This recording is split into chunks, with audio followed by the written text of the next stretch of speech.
Khalid. Beliau putra Kalimantan. Jadi ketika saya diminta oleh teman-teman NU di Kalimantan, karena di sana NU kurang pati laku, nggak pati laku.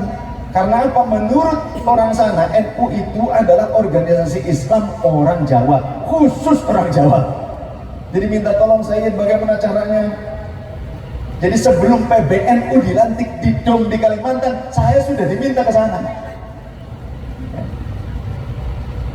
Saya jelaskan bahwa ada putra Kalimantan yang pernah menjadi ketua NU terlama bahkan. Itu Kiai Haji Idham Khalid. Singkat cerita, Kiai Haji Idham Khalid datang kepada Bung Karno, nanya, ada apa Pak? Aduh Kiai Idham, saya bingung ini. Kenapa kok Kalimantan ini, Borneo, Dayak gak mau gabung dengan Republik Indonesia? Padahal itu adalah kepulauan yang sangat besar, daratan yang sangat besar. Sedangkan wilayah Malaya sudah dikuasai oleh Inggris, wilayah yang lain sudah dikuasai oleh Portugis, wilayah yang lain sudah dikuasai oleh Belanda. Kita gimana? Kalau Kalimantan ini dikuasai oleh Barat, maka Jawa dan sekitarnya, ini pulau-pulau yang kecil akan sangat mudah karena mereka akan membuat pangkalan militer di Kalimantan. Seperti yang dilakukan oleh Inggris menguasai wilayah aborigin, wilayah Australia. Kalau kita ke Australia, orang asli aborigin tuh sama wajahnya, perawakannya dengan orang Indonesia tuh. Oh, baik orang Jawa, wajahnya itu sama. Nggak bule, enggak. Si bule itu penjajah, ya. Yang bule-bule itu yang penjajahnya di Australia itu. Yang asli Australia, karena dulu Australia itu masih ngampur, masih gabung datarannya dengan Kalimantan sebelum terjadi megatrust di zaman dulu. Bung Karno didatangi oleh Pak Idham. Kemudian kata Pak Idham Khalid, kata ketua NU, begini deh Pak Karno, mari kita sowan ke Gusti Muhammad Taha. Gusti Muhammad Taha putra dari Gusti Kyai Haji. Beliau putra Kerajaan Mempawah, jadi sangat dihormati oleh Raja Dayak. Kerajaan Mempawah itu sangat dihormati. Mempawah itu adiknya Kerajaan Sambas di Kalimantan. Kata Bung Karno, ayo kita ke Kalimantan. Kata Pak Idham, kita nggak ke Kalimantan Pak. Nah, lantas kemana? Kita ke Karawang. Karena Gusti Muhammad Toha sudah nikah dengan Ibu Neng di Karawang. Kalau begitu ayo kita sekarang, jangan tunda-tunda, kita ke Karawang. Dikawal oleh tentara.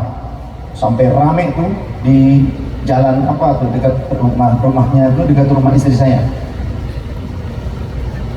Di daerah Kertabumi, di situ. Di jalan Kertabumi penuh dengan tentara, yang awal Presiden Soekarno dan Pak Idham Khalid. Lalu beliau menyampaikanlah tujuannya kepada kami, manggilnya Mama Tengku. Kenapa disebut Tengku? Padahal orang Kalimantan, ibunya orang Aceh. Beliau dikirim ke Aceh untuk belajar ke ulama di Aceh, lantas sampai menjadi alim. Jadi kalau menjadi alim, jadi ulama, jadi kiai di Aceh itu sebutnya Tengku. Ada istilah Teku, kalau Teku itu Raden. Ada istilah Gusnya di kita, di sana tuh Tu. Kalau Tu Gus kalau di Jawa, ya. Kalau di Sunda Aceh, Aceh, gitu tak. Kemudian disampaikan tujuannya kepada Ahmad Tengku, Gusti Muhammad Toha. Lalu kata Ahmad Tengku, Pak Presiden, saya minta waktu beberapa saat. Saya akan kirim utusan keluarga saya menemui Raja-Raja Dayak. Apakah mereka siap menerima kunjungan kita?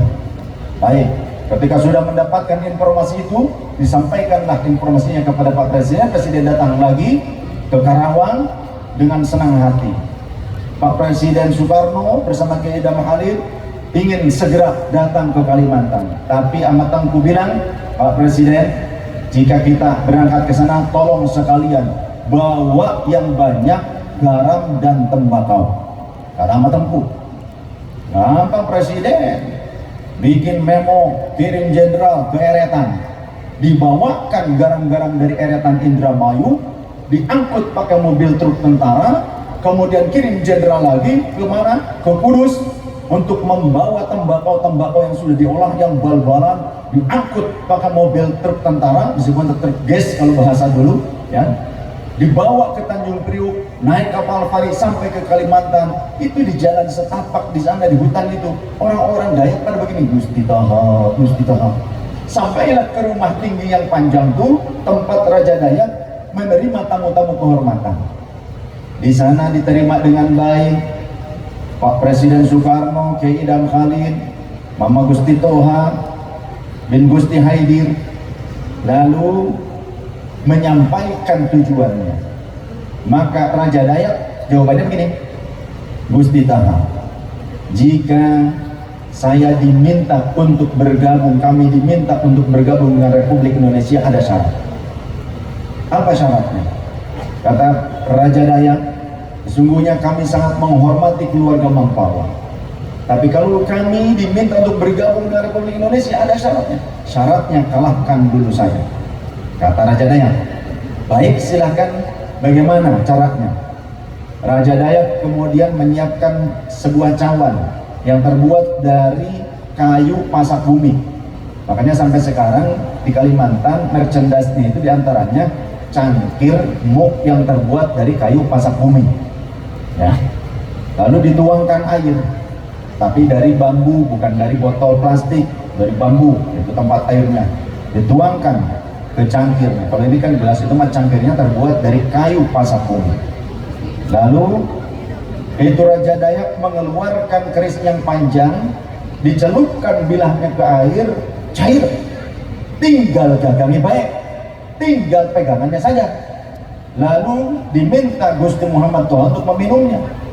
Mama Tengku kemudian membaca doa, Bismillahirrahmanirrahim, Ussolli hamba berkehendak dalam pegangan Nabi Muhammad sallallahu alaihi wasallam, boleh kalau topuna syurun Nabi kumahada hamba minta lepaskan daripada pahala yang 44 serta 22 jin sama jin, syaitan sama syaitan, rongga sama rongga, wali sama wali, aman mudah kutu semula menjadi aku dan liburi penguti sedang bersikling kun faikun. Maka berkah doa la ilaha illallah Rasulullah sallallahu alaihi wasallam. Kemudian diminum oleh Mama Tengku. Bismillahirrahmanirrahim.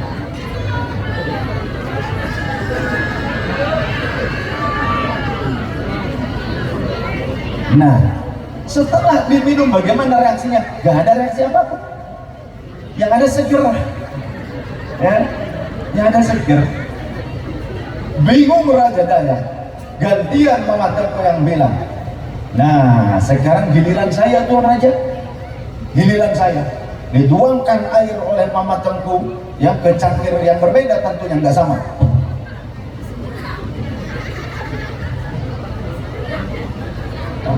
Lalu kebetulan Mama Tengku Toha itu berguru kepada eyang saya.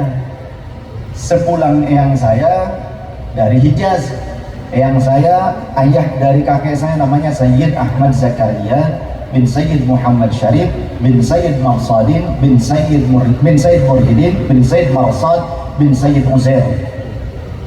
Nah, eyang saya ketika sudah pulang dari Hijaz, karena Hijaz sudah dikuasai oleh pemberontak dan diganti menjadi Al-Mamlakah As-Saudiyah. Dulunya masih Hijaz. Yang saya mengajar di Masjidil Haram barengan dengan Syekh Mukhtar At-Tarid, ulama dari Bogor yang juga jadi pengajar di Masjidil Haram. Juga ada Syekh Nawawi, ada juga Syekh Ahmad Khatib, ya. Yang saya pulang kemudian memberikan hadiah kepada Gusti Muhammad Toha berupa apa? Pisau kecil dengan gagang ruyung. Ruyung tuh kayu aren kah? Kayu aren yang sudah tua. Nah, gagangnya saking kayu aren, ruyung arane. Dikeluarkan pisau kecil tersebut, dicelupkan bilahnya ke air, cair, tinggal gagangnya banyak. Disimpan. Kata Mama Tengku Toha, silahkan Tuan Raja untuk meminumnya. Karena Raja Dayak bukan Muslim, dia langsung minum begitu saja. Tapi kalau saya Bismillah dulu, Bismillahirrahmanirrahim.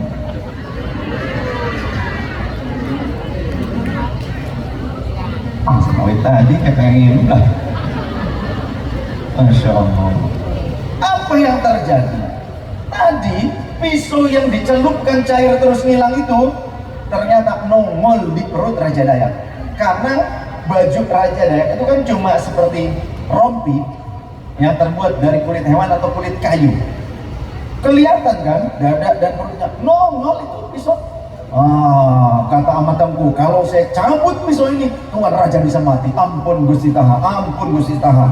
Saya mengaku kalah, saya mengaku kalah. Kami akan ikut bergabung dengan Republik Indonesia, tapi kami punya permintaan.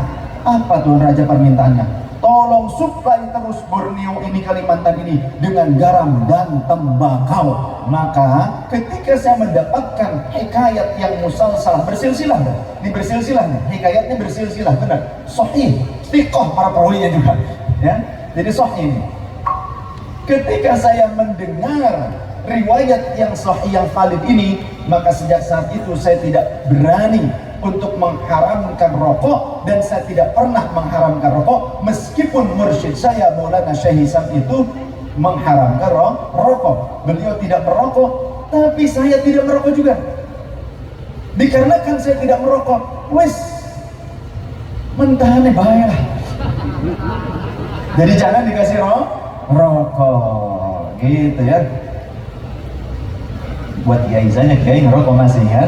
Nah, karena ketua PWNU masih ngerokok, kudu disiapkan rokoknya. Nggak ngerokok adanya.